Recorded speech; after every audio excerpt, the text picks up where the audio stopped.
قال رسول اللہ صلی اللہ علیہ وسلم، اللہ کے رسول صلی اللہ علیہ وسلم نے فرمایا، خیرکم من تعلم القرآن وعلمہ، تم میں سے دی بیسٹ وہ ہے جو قرآن کو سیکھے اور دوسروں کو سکھائے۔ یہ حدیث تقریباً ہم میں سے ہر شخص نے پڑھی ہے، ٹھیک ہے، تقریباً ہم میں سے ہر شخص نے یہ حدیث یا پڑھی ہے یا سنی ہے، لیکن اس کے باوجود اس حدیث میں جو کہا گیا ہے، ہم میں سے عظیم اکثریت اور ہماری قوم کی عظیم اکثریت کو، جیسے ہم کہتے ہیں نا کہ وہ کان پہ جو ہی نہیں رہیں گی کہ کہا کیا گیا۔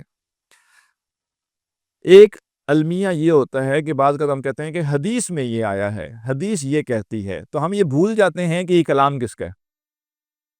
ٹھیک ہے نا۔ یہ ایسی جیسے ہم کہیں کہ اقبال کے شعر میں یہ ہے اور غالب نے یہ کہا ہے، تو نعوذ باللہ یہ ایسا تو نہیں ہے نا کہ آپ ایک کوٹیشن بیان کر دیں، اب یہ حدیث میں یہ بات آئی، حدیث میں آئی نہیں۔ حدیث کرتے کرتے بعض کا ہم اتنا اس کو لائٹلی لے لیتے ہیں کہ ہمیں یہ احساس بھی نہیں ہوتا کہ یہ بات کی ویلیو کیا ہے۔